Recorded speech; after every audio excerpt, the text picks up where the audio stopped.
नमस्कार दोस्तों। आज यानी 9 जनवरी 2017 का जो हमारा प्रीलिम फोकस न्यूज़ डिस्कशन है उसे हम डिस्कस कर लेते हैं। फ्रंट पेज पे देखिए, जो सबसे इंपॉर्टेंट न्यूज़ है वो आधार कार्ड से रिलेटेड है। आपको पता होगा किस प्रकार से गवर्नमेंट एक एक करके काफ़ी सारी ऐसे सर्विसेज हैं जिसमें गवर्नमेंट ने आधार कार्ड को कंपलसरी कर दिया है। पहले हमने देखा कि सीबीएसई का जो पेपर था, जेई का, सीबीएसई नहीं लेती वैसे, जेई का जो पेपर था उसके लिए सरकार ने आधार कार्ड को कंपलसरी किया था। उसके बाद में कल परसों हमने डिस्कस किया था कि एक ईपीएस स्कीम थी, ईपीएफओ, उसमें भी सरकार ने आधार कार्ड को कंपलसरी कर दिया था। अब एक मनरेगा स्कीम है, उसमें भी सरकार कह रही है कि आधार कार्ड को हम कंपलसरी करेंगे, और इस सरकार इसको कंपलसरी करने के लिए यूज कर रही है सेक्शन 7 एक्ट, जो आधार एक्ट आया था लास्ट ईयर। देखिए, ये सब कुछ चल रहा है इवन सुप्रीम कोर्ट के वर्डिक्ट के बावजूद। सुप्रीम कोर्ट ने कहा था कि जब तक कि हम देखिए इस आधार कार्ड कंपलसरी के इसके जो है लेजिटिमेसी या फिर जो कैसे इसकी वैलिडिटी नहीं डिसाइड कर लेते, तब तक आप जो है आधार कार्ड को कंपलसरी नहीं कर सकते। फिर भी गवर्नमेंट एक एक करके काफ़ी सर्विसेज को कर रही है। सेक्शन 7 क्या कहता है आधार कार्ड का? सेक्शन 7 यह कहता है कि देखिए कुछ ऐसी सर्विसेज, यानी अगर गवर्नमेंट पैसा निकलवाती है कंसोलिडेटेड फंड ऑफ इंडिया से और किसी सर्विस के लिए सब्सिडी देने के लिए, तो वो सेक्शन 7 का यूज़ करते हुए आधार कार्ड को कंपलसरी बना सकती है। सेक्शन 57 भी इसी से रिलेटेड है, और government can impose Aadhaar identification virtually on any other context. इस तरह की जो है सेक्शन 7 और सेक्शन 57।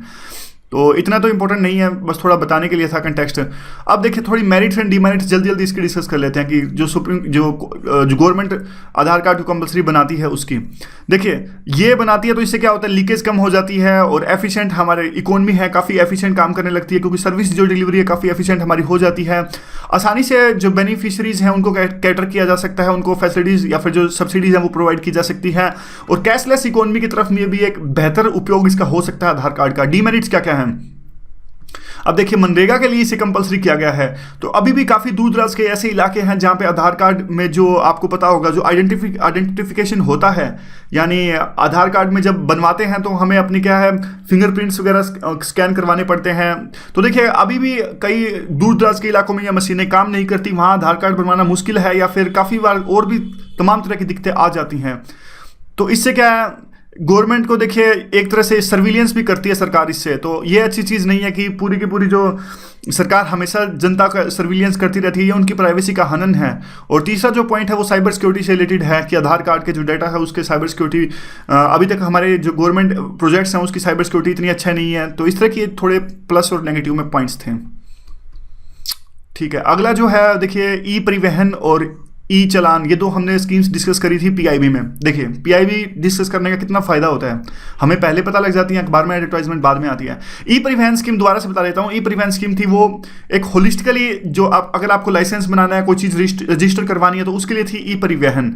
और ई चालान स्कीम थी वो थी, देखिए अगर कोई ट्रैफिक रिलेटेड प्रॉब्लम्स हैं तो दो स्कीम्स हैं। अगर ज़्यादा जानकारी चाहिए तो गूगल स्टोर में आप देख सकते हैं, इसे जरूरी नहीं है, इतनी भी जरूरी नहीं है। जो है क्यूआर कोड्स क्या होते हैं? देखिए यहाँ पे एक इंपॉर्टेंट न्यूज़ है। पुलिस ने क्या किया, देखिए एक कोई डिस्ट्रिक्ट है यहाँ पे, बिदेर करके कुछ डिस्ट्रिक्ट है, यहाँ पे एक एसपी ने यूज़ किया कि जो रात को देखिए लोकल कांस्टेबल्स होते हैं वो बीट पर होते हैं। तो अब क्या होते हैं, कई बार देखिए वो क्या करते हैं, जैसे स्टूडेंट्स प्रॉक्सी मार जाते हैं, ये भी जाते नहीं हैं। अब यानी कई बार देखिए अपनी ड्यूटी में कोताही बरत लेते हैं। तो ये अपनी जो लोकल कांस्टेबल्स होते हैं वो अपनी ड्यूटी में कोताही ना बरतें, इसके लिए यूज़ किया जाएगा क्यूआर कोड्स का। क्यूआर कोड्स के बारे में थोड़ा सा जान लेते हैं। इसका फायदा ये होगा कि देखिए रात को क्यूआर जो कांस्टेबल होगा वो क्यूआर कोड से स्कैन करेगा और पता लगता जाएगा कि वो कहाँ कहाँ अभी गया, और सारा उनका डेटा है वो हेडक्वार्टर में आता रहेगा, कंट्रोल रूम में आता रहेगा। तो क्यूआर साइंस एंड टेक का इंपॉर्टेंट क्वेश्चन यहाँ पे बन जाता है, आखिरकार है क्या? देखिए एक तरह का ये ट्रेडमार्क होता है, और एक इसमें मैट्रिक्स बारकोड होता है। यहाँ पे नीचे देखिए काले रंग का ये मैट्रिक्स बारकोड आपने तो देखा ही होगा, ये तो अपने नॉर्मल यूज का है। नॉर्मल यूज की चीज़ों पर यूपीएससी बहुत क्वेश्चन पूछता है। तो बारकोड क्या है? मशीन रीडेबल ऑप्टिकल लेबल है ये। जैसे आपने देखा होगा ग्रोसरी स्टोर वगैरह पे आप कोई चीज़ खरीदते हो तो वो स्कैन करते हैं, और काफ़ी जो इसमें है डेटा स्टोर हो जाता है। तो देखिए पहले आजकल इसका जो एप्लीकेशन है वो रीड करने में है, मशीन रीड करती है और एकदम से इन्फॉर्मेशन आ जाती है। लेकिन पहले जब इसका यूज़ था वो था फोर्स स्टैंडर्डाइज्ड इनकोडिंग मोड्स के लिए था, लेकिन अब इसका यूज चेंज हो चुका है और बस ज़्यादा बढ़िया होता है यूपीएस। पहले देखिए थोड़ा सा आपको बताता हूँ, पहले जो बारकोड आते थे ऐसे करके आते थे, जो लाइन्स होती थी पैरेलली, आजकल ऐसे आते हैं। इनमें ज़्यादा इंफॉर्मेशन स्टोर होती है और पिक्चर स्कैन करना भी काफ़ी आसान होता है। तो काफ़ी इसके बेनिफिट्स हैं जो क्यूआर कोड्स हैं उसके। आगे क्या है, आर्मी ने देखिए एक तरह की हैवी आर्टिलरी गन है वो डीआरडीओ से अपने बेड़े में शामिल करने की बात कही है और कह दिया कि ये ठीक है।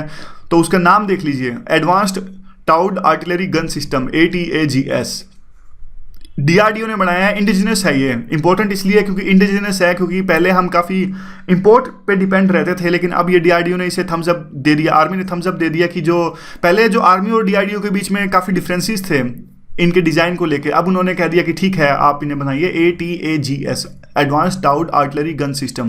तो बस नाम याद रखना जरूरी है, बाकी तो इतनी डिटेल में नहीं। आगे क्या है, देखिए आपने देखा होगा सुप्रीम कोर्ट ने एक बात कही है कि जो 5 राज्यों में अभी चुनाव होने वाले हैं उनमें जो ईवीएम, जब हम वोट करते हैं, अपना वोट कास्ट करते हैं, तो एक स्लिप निकलती है जिसे नाम कहते हैं voter verified paper audit trail. इसके बारे में थोड़ा सा जान लेते हैं, काफ़ी इंपॉर्टेंट है, क्योंकि कई बार ओपोजिशन पार्टीज या फिर डिफरेंट पार्टीज ये आरोप लगाती हैं कि इलेक्शन जो है वो फेयर नहीं है। तो ये जो वीवीपैट है ये काफ़ी एक तरह से इंश्योरिटी लाते हैं कि जो इलेक्शन है वो फेयर है, एक तरह का सबूत होता है। ये होता क्या है, देखिए ये फीडबैक प्रोवाइड करने का काम आता है और using a ballotless voting system, independent verification. देखिए अब जब भी कोई वोट देता है, यानी वो ईवीएम मशीन आपने देखी ही होगी, ईवीएम मशीन पर देखिए आप जब बटन प्रेस करते हो तो वोट इलेक्ट्रॉनिकली तो रजिस्टर होता ही है, उसके बाद में एक स्लिप भी निकलती है। स्लिप में वो सारी डिटेल्स निकलती हैं, किसको आपने वोट दिया, उनका सिंबल, कैंडिडेट का नाम। तो बाद में क्या करते हैं, 2 तरीके से वेरीफाई हो जाता है। एक तो देखिए जब आप वो टोटल करते हैं इलेक्ट्रॉनिक वे में टोटल करेंगे तो सारा डेटा आ जाएगा। दूसरा जो है स्लिप आई, जैसा ही आप वोट देते हो, हर कोई एक जब वोटर है वो वोट देगा तो एक एक स्लिप बाहर आती जाएगी। तो बाद में इन स्लिप्स को भी काउंट कर लोगे तो आप तो कैंडिडेट से पक्ष में वोट पता लग जाएंगे, तो मैनुअली भी और इलेक्ट्रॉनिकली भी। तो एक तरह से ये वेरिफिकेशन के काम आता है और इससे ज़्यादा कुछ नहीं। तो प्रोपेरिटी इलेक्शन की अच्छी रहती है और ज़्यादा इसका फ़ायदा यही है मेन। तो आगे क्या है, आगे देखिए एक छोटी सी न्यूज़ है कि जो टूरिज्म सेक्टर में काफ़ी ज़्यादा लोग अब हमारे इंडिया में आए हैं, 11% की ग्रोथ रेट हुई है फॉरेन टूरिस्ट के अराइवल में। तो इस तरह का जो देखिए इंपॉर्टेंट न्यूज़ है टूरिज्म से रिलेटेड, ये कंटेम्प्रेरी टॉपिक्स हैं, इन पे क्वेश्चन बहुत बन सकते हैं कि हमारे जो टूरिस्ट हैं कितने नंबर पे हैं पूरे वर्ल्ड में, हमारे कितना टूरिज्म सेक्टर कितना ग्रोथ रेट है, या फिर कितना एम्प्लॉयमेंट कितनों को प्रोवाइड करता है। क्योंकि ये क्वेश्चंस बुक्स में आमतौर पे नहीं मिलते, थोड़ा आइडिया में होना चाहिए। हालांकि इस न्यूज़ में थोड़ा कम आइडिया है, लेकिन जब भी आएंगे तो हम ये डिस्कस करेंगे। इंडिया ईयर बुक जब आएगी तब भी हम इसको डिस्कस करेंगे। 15% की जो ग्रोथ रेट है, ये कहते हैं कि देखिए इनकम जो आए हैं, यानी जो फॉरेन टूरिस्ट आते हैं उनसे 15% इनकम की ग्रोथ रेट है इस बार। क्यों आते हैं ज़्यादा, क्यों आए हैं ज़्यादा फॉरेन टूरिस्ट हमारे देश में? क्योंकि जो हमारा वीज़ा रेजीम है वो काफ़ी लिबरल है, काफ़ी आसानी से हम वीज़ा दे देते हैं टूरिस्ट को। और ई टूरिस्ट वीज़ा जो हमने अब इसकी फैसिलिटी हमने प्रोवाइड करी थी, काफ़ी फ़ायदा इसका उठा रहे हैं। 161 कंट्रीज़ के लिए अभी तक इसमें कवर किया जा चुका है वीज़ा रजीम में। और इसके अलावा हमने एक स्वदेश दर्शन स्कीम चला रखी है, उसमें 13 थीम वाइज सर्किट चला रखे हैं, जैसे Ramayana circuit, Krishna circuit, Buddhist circuit. इससे क्या है, जो रिलेटेड सिटीज़ को जोड़ते हैं। देखिए आप अगर बुद्धिस्ट सर्किट की बात कीजिए तो गया, वो वहाँ पे जो है बिहार के जो इंपॉर्टेंट सिटीज़ हैं जो बुद्धिज़्म से रिलेटेड है, रामायणा से हैं तो राम से रिलेटेड, जैसे कि अयोध्या, ये सारी इंपॉर्टेंट सिटीज़ जोड़ते हैं। ये सर्किट हमने चलाए हैं तो टूरिस्ट उनको देखने आते हैं। फिर वही कहते हैं कि 12 से 18 महीनों तक 100 करोड़ की कोशिश से इसे तैयार कर लेंगे। आगे देखिए वर्ल्ड में एक और इंपॉर्टेंट न्यूज़ है। वर्ल्ड में चाइना में इंट्रा यूटेरिन डिवाइसेस, देखिए चाइना में पहले 1 चाइल्ड की पॉलिसी थी, लेकिन बाद में क्या थे, देखिए उस टाइम पे 1 चाइल्ड की पॉलिसी थी, तो इसको इंप्लीमेंट करने के लिए वो क्या करते थे, वुमेन में स्टेरिलाइजेशन लाने के लिए वो इंट्रा यूटेरिन डिवाइसेस का यूज़ करते थे। तो उसके खिलाफ में काफ़ी गुस्सा रहता था अथॉरिटीज़ के खिलाफ में। और अब क्या किया, अब इनकी जो पॉलिसी है उसमें छूट दे गई है। अब 1 चाइल्ड पॉलिसी के अलावा इनके पास में, अब चाइना के पास में 2 चाइल्ड पॉलिसी है। तो अब इन्होंने क्या किया, जो जिन वुमेन पे पहले स्टेरिलाइजेशन के लिए इंट्रा यूटेरिन डिवाइसेस लगा दिया था, तो अथॉरिटी ने बात करी कि कुछ ऐसी स्कीम ये लाए गवर्नमेंट वाले चाइना में कि जो जिन वुमेन पर ये डिवाइस लगाया गया था उसे हटाने की इन्होंने बात कही फ्री में। तो उसके खिलाफ में बहुत गुस्सा है लोगों में चाइना के अंदर में कि नो एपोलॉजी, की आपने कोई एपोलॉजी नहीं मांगी और एक तरह से आप मजाक उड़ा रहे हो जो पहले आपने गलत किया। इस तरह की चीज़ें हैं। बस बेसिक आइडिया, थोड़ा आइडिया भी होना चाहिए आपको क्या चल रहा है। भीम जो स्कीम है, भीम स्कीम आप अभी गवर्नमेंट ने चलाई थी, आपको पता होगा। मोबाइल एप्लीकेशन है, स्कीम नहीं है, सॉरी, मोबाइल एप्लीकेशन ये है। और ये चलाई किसने थी, ये डेवलप की गई थी, ये national payments corporation of India. ये नाम बहुत इंपॉर्टेंट होते हैं, national payment corporation of India. और ये देखिए उसके बाद में क्या, यूनिफाइड पेमेंट इंटरफेस के लिए चलाई गई थी, ई पेमेंट के लिए डायरेक्टली। इसमें देखिए पैसा ना एम वॉलेट में जाने की जरूरत नहीं है, डायरेक्टली बैंक्स के पास चला जाएगा, ये फायदा है। लेकिन जब ये चलाई गई थी तो देखिए काफ़ी एक तरह के कई सेक्शंस में ये बात उठकर आई थी कि इस जो एप्लीकेशन है भीम एप्लीकेशन में कुछ खामियां हैं, इसका अच्छे से टेस्ट नहीं किया गया है। अब ये सिक्योरिटी कंपनी है, उसने टेस्टिंग कंपनी है, उसने कहा है देखिए अच्छे ये जो है 2-3 तो फीचर हैं इसमें और हमने इसको अच्छे से टेस्ट कर लिया है और ऐसी कोई भी सिक्योरिटी का इस तरह से कोई लैप्स इसमें नहीं है। और फिर कुछ सेक्शंस ने कहा कि इतना जल्दी आप कैसे टेस्ट कर सकते हैं, तो वो कहा देखिए टेस्ट कर सकते हैं क्योंकि इसमें फीचर ही कम है इस भीम एप्लीकेशन में। फेसबुक में तो काफ़ी फीचर्स होते हैं। पीआईबी की न्यूज़ हम डिस्कस कर लेते हैं, काफ़ी इंपॉर्टेंट न्यूज़ है ये, ध्यान से याद कर लीजिए इसे। जो 20वीं हमारी national conference on e governance, बहुत फेवरेट क्वेश्चन है। पीआईबी देखिए बहुत फायदेमंद चीज़ है, आपने पहले क्यों नहीं बताया पीआईबी डिस्कस करने के लिए। देखिए जो हमारी कॉन्फ्रेंस हुई है, ये एक second, department of administrative reforms and public grievances, ये डिपार्टमेंट हमारा गवर्नमेंट ऑफ इंडिया का है। इसने ministry of electronics and information technologies, तो कई बार इस पर भी क्वेश्चन आता है कि ई गवर्नेंस कौन ऑर्गेनाइज कराता है, तो ये दोनों डिपार्टमेंट मिलके ऑर्गेनाइज करवाते हैं, तो याद रखिएगा।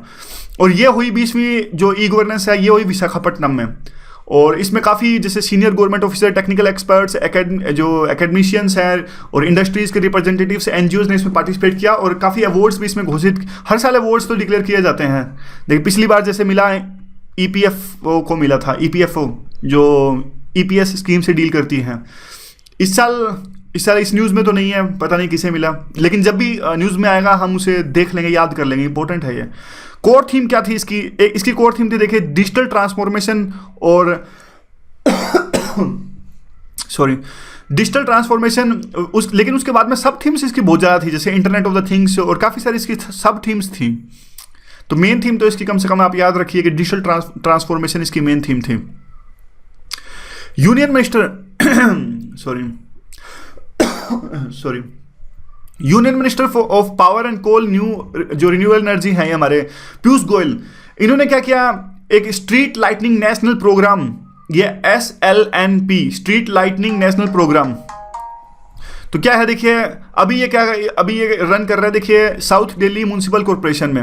वैसे तो देखिए इसमें क्या करते हैं, इसमें जो है ये वर्ल्ड का largest street light replacement programme है। इसमें LED में कन्वर्ट कर देते हैं। नीचे देखिए a total of 15.36 lakh street lights have already been replaced in the country with the LED bulbs. तो लार्जेस्ट, वैसे तो देखिए ज़्यादा तो SSC टाइप का क्वेश्चन है, लेकिन PIB में था तो थोड़ा सा देख लिया। लार्जेस्ट जो हमारा स्ट्रीट लाइटनिंग रिप्लेसमेंट प्रोग्राम है, नेशनल प्रोग्राम है, कहाँ ये था, जो NDMC है दिल्ली में। अगला देखिए इस बार अगर क्वेश्चन आया कि हमारे जो प्रवासी भारतीय दिवस में कौन से देश के प्रधानमंत्री ने पार्टिसिपेट किया, तो ये था देखिए एंटोनियो, ये हमारे प्राइम मिनिस्टर हैं पुर्तगाल के, ये आए थे हमारे प्रवासी भारतीय दिवस में। और उसके बाद में क्या है, नीचे एक न्यूज़ है देखिए DRDO ने भी देखिए पार्टिसिपेट किया था इसमें। एक आपको पता होगा कि इंडियन नेशनल साइंस की जो कॉन्फ्रेंस हुई थी अभी तिरुपति में, उसके साथ ही में एक ये इसको भी ऑर्गेनाइज किया गया था जिसका नाम है pride of India science expo 2017। ये हुआ था 3 से 7 जनवरी के बीच में श्री वेंकटेश्वर यूनिवर्सिटी कैंपस में तिरुपति में। और उसके साथ ही में यही हुआ था, आपको पता, ये तो हमने पहले भी डिस्कस किया कि द 5-day इवेंट ये उसके साथ में हुई थी, जो इंडियन नेशनल कांग्रेस 104वीं हुई थी अभी तिरुपति में। प्रधानमंत्री ने भी इसमें पार्टिसिपेट किया था। अगला जो देखिए हमारी इंटरनेशनल ऑर्गेनाइजेशन है वो यूरेशियन इकोनॉमिक यूनियन है।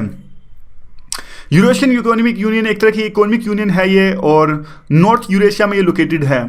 थोड़ा सा मैप देख लेते हैं। इसमें 5 कंट्रीज हैं, यहाँ पे देखिए कौन कौन से हैं। रशिया है, बेलारूस है, कजाकिस्तान है, तजाकिस्तान है और किर्गिस्तान है। ये 5 कंट्रीज इसमें हैं।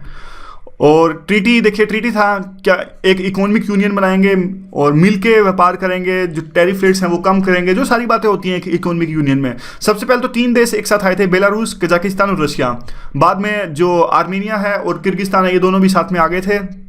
तो ये तो इम्पोर्टेंट नहीं है। 5 देश हैं, बस ये याद रखिए 5 देश हैं। और मेन नाम भी आपने देख लिए, Belarus, Kazakhstan, Russia, Armenia, Kyrgyzstan.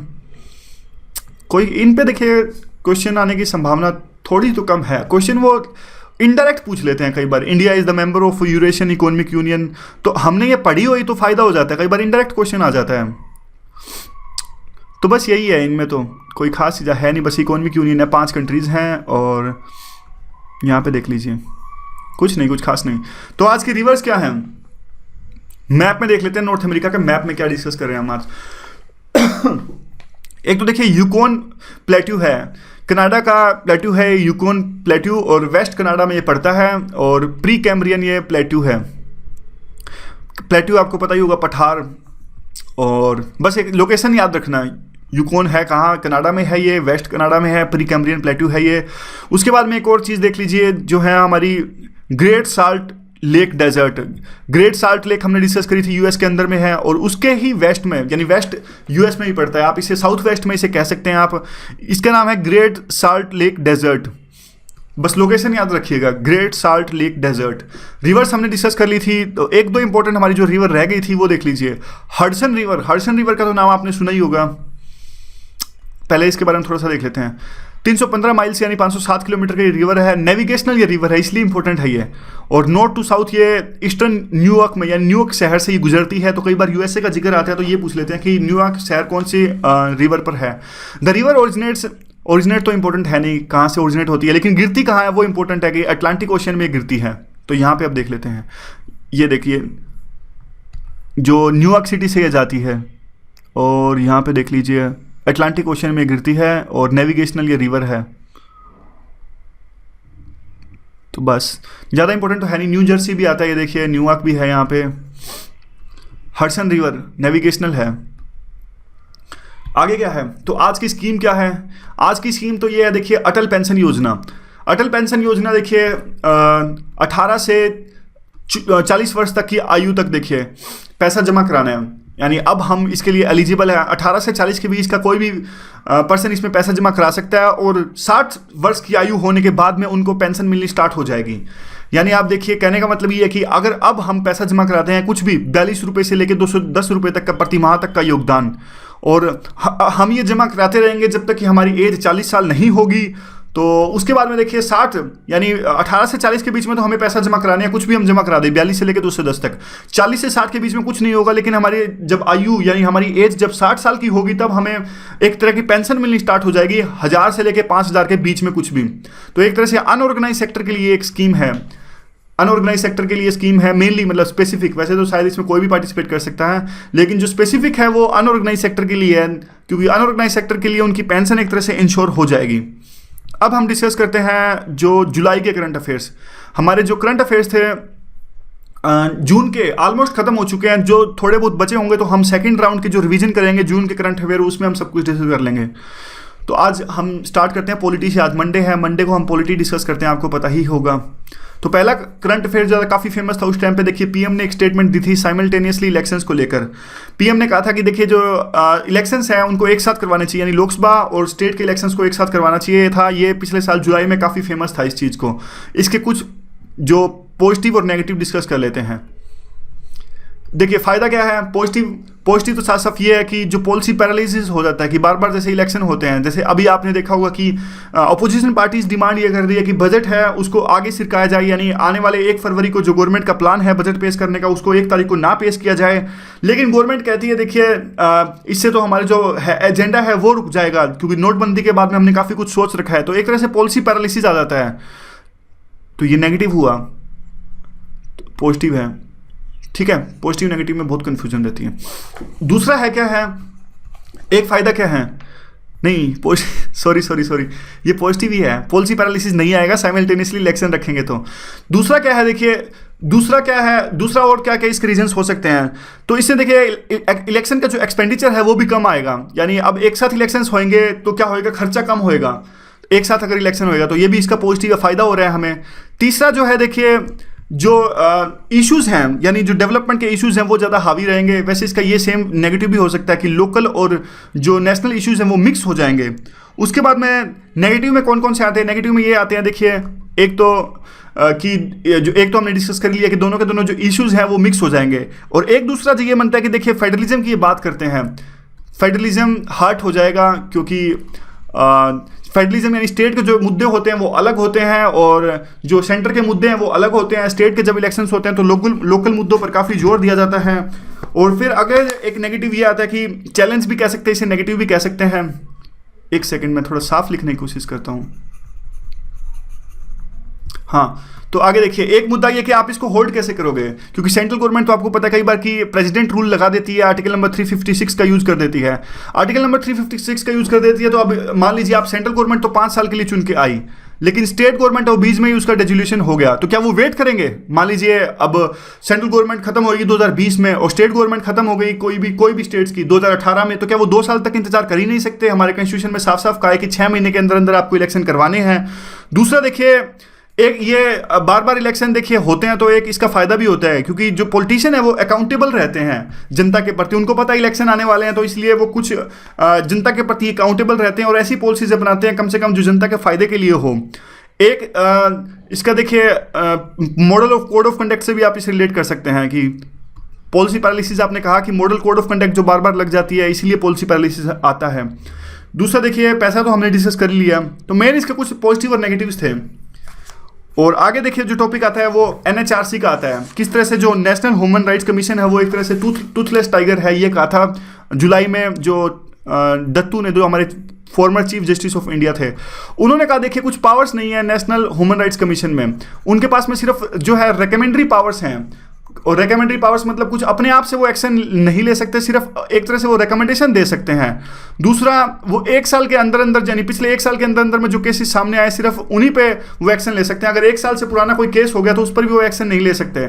अगर आर्म्ड फोर्सेस से रिलेटेड कुछ ह्यूमन राइट्स वायलेशन को डील करना हो तो भी इनके पास में, ह्यूमन राइट्स कमीशन के पास में कम पावर है। और चौथा देखिए, चौथा उन्होंने कहा कि देखिए जो नेशनल ह्यूमन राइट्स कमीशन है उनके पास में जो स्टाफ भी उनके पास में ज़्यादा एक्सपर्ट नहीं है। वो बात अलग है कि नेशनल ह्यूमन राइट्स कमीशन किसी के भी जो गवर्नमेंट का स्टाफ है उसकी मदद ले लेता है, लेकिन वो कहते हैं कि जो स्टाफ की मदद लेते हैं वो इंडिपेंडेंट नहीं होता। 5वां पॉइंट ये कहते हैं कि देखिए ये जो है national human rights commission independent नहीं है, स्टाफ के लिए, पैसे के लिए इनको सेंट्रल गवर्नमेंट पर डिपेंड रहना पड़ता है। तो ये 4-5 पॉइंट्स हैं। और मेन NHRC अगर आपसे क्वेश्चन में पूछा जाए कि कैसी कमेटी है, तो NHRC जो है वो कमेटी वो है हमारी स्टैच्यूटरी कमेटी है, कॉन्स्टिट्यूशनल तो है नहीं। आपको देखिए जब भी कंफ्यूजन हो स्टैच्यूटरी कमेटी है या फिर कॉन्स्टिट्यूशनल कमेटी है, तो आप एक काम कीजिएगा, आप सोच लीजिएगा मन में, क्या आपको आर्टिकल याद आ रहा है? जैसे मैं आपको एग्जांपल देता हूं, अब कोई पूछ ले आपसे जो नेशनल जो SC कमीशन है, हमारा SC कमीशन है, तो आपको इसका बॉडी का नाम देखते ही आर्टिकल याद आ जाएगा, 335 के आसपास आर्टिकल है। और कोई एग्जांपल लेके देखते हैं, और कोई एग्जांपल देखिए, कोई पूछे आपसे कि इंटरस्टेट कमीशन मतलब जो 263 आर्टिकल है, नहीं तो इलेक्शन कमीशन ले लीजिए ना। अगर आपसे कोई पूछे इलेक्शन कमीशन कौन सी बॉडी है, कॉन्स्टिट्यूशनल बॉडी है या फिर स्टैच्यूटरी बॉडी है, तो साफ साफ आपको आर्टिकल याद आएगा, 324 से लेकर 329 तक आर्टिकल याद आ जाएंगे आपको। कोई आपसे UPSC पूछ ले तो UPSC में आपको आर्टिकल याद आ जाएंगे। तो इस तरह से अगर आपको आर्टिकल याद आ रहे हैं, मतलब कहने का मतलब ये, इतनी मेहनत हम करेंगे तो आर्टिकल तो हमें अपने आप याद हो जाएंगे, आप ऑटोमेटिक ही। तो इससे आपको पता लग जाएगा कि कौन सी बॉडी स्टैच्यूटरी बॉडी है, कौन सी बॉडी कॉन्स्टिट्यूशनल बॉडी है, किस तरह से, और कौन सी सिर्फ एग्जीक्यूटिव बॉडी है। अब जैसे नीति आयोग है, नीति आयोग तो एग्जीक्यूटिव बॉडी है, ये तो पार्लियामेंट से पास भी नहीं की गई है, इसका तो कोई एक्ट भी नहीं है। तो आगे देखिए एक और इसमें जो है करंट अफेयर पिछले साल जुलाई में जो फेमस था वो था इंटरस्टेट काउंसिल मीटिंग से। अभी यही डिस्कस कर लेते हैं, इंटरस्टेट काउंसिल मीटिंग। देखिए जो इंटरस्टेट काउंसिल थी हमारे संविधान में आर्टिकल नंबर 263 है। 263 में एक ऐसा प्रावधान है जिसके तहत में जो गवर्नमेंट है वो कोई भी, यानी गवर्नमेंट कोई भी इंटरस्टेट काउंसिल जैसी कोई बॉडी बना सकती है। तो इस आर्टिकल का यूज करते हुए गवर्नमेंट ने 1990 में इंटरस्टेट काउंसिल का गठन किया था। समझ गए? मतलब ये कॉन्स्टिट्यूशनल बॉडी नहीं है एक तरह से इंटरस्टेट काउंसिल से, लेकिन कॉन्स्टिट्यूशन में जो आर्टिकल है उसका यूज करके हमने 1990 में इस बॉडी का निर्माण किया था। समझ गए? यानी कहने का मतलब ये है कि 263 में इसका हमने यूज़ किया है। जैसे एक एग्जांपल और देता हूँ मैं आपको। 262 आर्टिकल जो है वो, ये आर्टिकल 262 ये कहता है कि अगर कोई भी डिफरेंट स्टेट्स के बीच में विवाद को सुलझाने के लिए सेंट्रल गवर्नमेंट किसी भी तरह का रिवर डिस्प्यूट एक्ट बना सकती है, तो इसके लिए आर्टिकल नंबर 260 का यूज़ करते हुए हमने 1956 में इंटरस्टेट रिवर डिस्प्यूट बोर्ड बनाया था। अब हम इंटरस्टेट जो रिवर डिस्प्यूट बोर्ड है उसी की सहायता से अपने विवाद सुलझाते हैं, यानी आर्टिकल का यूज करते हुए बॉडी स्टैब्लिश करी है। अब देखिए इंटरस्टेट काउंसिल की मीटिंग हुई है। ये मीटिंग अब वैसे तो देखिए जब इसमें साफ साफ लिखा गया कि 1 साल में 2 या 3 बार मिलेंगे। कितनी बार लिखा है, मतलब जो एग्जैक्टली है 3 बार लिखा गया है कि इंटरस्टेट काउंसिल 1 साल में 3 बार मिलेगी, लेकिन हुआ क्या, पिछले 26 सालों में सिर्फ ये 11 बार मिली है। तो ये देख लीजिए, ये फर्क होता है कॉन्स्टिट्यूशनल बॉडी और जैसे टेम्परेरी बॉडी का। अगर कॉन्स्टिट्यूशनल बॉडी होती तो ये बाध्य होते मिलने के लिए, जैसे बजट में, बजट कॉन्स्टिट्यूशनल ऑब्लिगेशन है गवर्नमेंट के ऊपर में, तो बजट में तो साफ साफ लिखा गया कि हर साल आपको बजट पेश करना आपकी मजबूरी है। तो अगर ये इंटरस्टेट काउंसिल जो होती एक तरह से कॉन्स्टिट्यूशनल बॉडी होती तो साफ साफ गवर्नमेंट को वो करना पड़ता जो कॉन्स्टिट्यूशन में लिखा गया है, लेकिन ये मिलता ही नहीं। ये टेम्परेरी सी बॉडी है और इसमें क्या गया कि एक साल में 3 बार मिलना है, तो गवर्नमेंट मिलती नहीं, मतलब मीटिंग होती नहीं इनकी एक साल में 3 बार। पिछले 26 साल में सिर्फ ये 11 बार मिले हैं। इसके मेंबर कौन कौन से होते हैं? मेंबर में देखिए इसका पीएम होते हैं मेंबर, और जो यूनियन कैबिनेट मिनिस्टर जो नोटिफाई किए जाते हैं, नॉमिनेट किए जाते हैं पीएम के द्वारा। उसके बाद में सारे जो सीएम सभी स्टेट्स के, और जो सीएम जो हमारे नेशनल टेरिटरीज हैं, यूनियन टेरिटरीज हैं उसके जहाँ जहाँ, और एडमिनिस्ट्रेटर वहाँ के जहाँ पे जो असेंबली वहाँ पे नहीं है। तो बस यही है, कोई खास नहीं। इसमें क्वेश्चन पूछ लिया जाता है कई बार। Not a permanent constitutional body, बस ये याद रखिएगा, not a permanent constitutional body, लेकिन कॉन्स्टिट्यूशनल के आर्टिकल का यूज करते हुए इसे बनाया गया है। और कौन सा आर्टिकल इंपॉर्टेंट है? एक और जो आर्टिकल वो इंपॉर्टेंट है वो advertising standard council of India से रिलेटेड है, तो ये भी काफ़ी इंपॉर्टेंट है। ये जो भी है, जो कंटेम्प्रेरी टॉपिक्स होते हैं, बहुत क्वेश्चन आते हैं इन पे। तो ये क्या देखिए, जो हमारी advertising standard council of India है, ये एक तरह से सेल्फ रेगुलेटरी वॉलंटरी ऑर्गेनाइजेशन है, सेल्फ रेगुलेटरी और वॉलंटरी ऑर्गेनाइजेशन, ठीक है। तो ये क्या करती है, देखिए एक तरह से क्या करती है, एडवर्टाइजिंग इंडस्ट्री को रेगुलेट करती है हमारे इंडिया के अंदर में। 1985 में इसको इस्टेब्लिश किया गया था, और 3 मेन कंस्टिट्यूएंट हैं इसके काउंसिल के, यानी जो सेल्फ रेगुलेटरी वॉलंटरी ऑर्गेनाइजेशन है, 3 मेन कंस्टिट्यूएंट है। कौन कौन? एक तो एडवर्टाइजर जो एडवर्टाइजमेंट देते हैं, दूसरे हैं एडवर्टाइजिंग एजेंसीज जो एडवर्टाइजिंग तैयार करते हैं, जो तीसरे हैं हमारे मीडिया, ठीक है। पहले तो है हमारे एडवर्टाइजर, दूसरे एडवर्टाइजिंग एजेंसी, तीसरे है मीडिया। तीनों मिलके ये अपने आप को सेल्फ रेगुलेट करते हैं, पूरी की पूरी जो एडवर्टाइजिंग इंडस्ट्री है। और उसके बाद में देखिए ये आता है कि ये पब्लिक कॉन्फिडेंस को बढ़ाने का काम करते हैं कि जो ऐड वगैरह आती हैं उसमें पब्लिक कॉन्फिडेंस का मेंटेन रहे, और ये दिखाने की कोशिश करती हैं कि जो एडवर्टाइजमेंट दिखाई जा रही हैं वो ट्रूथफुल है, लीगल है, ऑनेस्ट है, उसमें डिसेंसी है, उसमें वुमन को किसी तरह की कॉमोडिटी की तरह ना दिखाया जाए, और कंज्यूमर्स और बच्चों के लिए भी वो फेयर हो। तो इस तरह की बातें हैं ये, बस थोड़ा ये देख लीजिएगा। वो इसी में फंसाने की कोशिश करते हैं कि जो ASCI है ये किस तरह की बॉडी है, क्या ये स्टैच्यूटरी बॉडी है, क्या फिर NGO है, या फिर किस तरह की बॉडी है। तो बस ये याद रखिएगा, एक तरह का सेल्फ रेगुलेटरी वॉलंटरी ऑर्गेनाइजेशन है, और गवर्नमेंट की बॉडी नहीं है, आपस में 3 कंस्टिट्यूएंट ने मिलकर इसे बनाया था। उसके बाद में क्या है, उसके बाद में तो देखिए एक जो इंपॉर्टेंट चीज़ थी वो थी हमारी, एक सेकेंड आप रुकिएगा प्लीज़। ये थी हमारी मध्य प्रदेश से रिलेटेड थी। देखिए पिछले साल जुलाई में मध्य प्रदेश ने पहला अपना हैप्पीनेस डिपार्टमेंट बनाया था, हैप्पीनेस डिपार्टमेंट।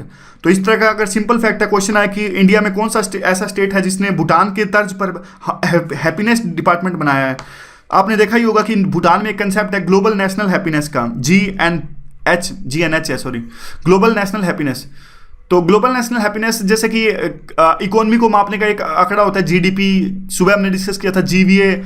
ऐसे ही देखिए हैप्पीनेस को मेजर करने के लिए भी एक इंडिकेटर को यूज किया जाता है कि global national happiness, gross national happiness. तो मध्य प्रदेश ने भी भूटान की तर्ज पर ये बनाया है, पहला डिपार्टमेंट घोषित किया, और इसमें जो एक्सपर्ट्स हैं उनका एक पैनल बनाया था, वो ये देखने के लिए कि कैसे हैप्पीनेस हमारे जो मध्य प्रदेश के स्टेट हैं उनके लोगों की बढ़ाई जा सकती है। तो बस थोड़ा सा फैक्ट है, आप इसे याद रखिएगा, ग्रोस नेशनल हैप्पीनेस। सो आज की डिस्कशन में बस इतना ही। Thank you very much for discussion.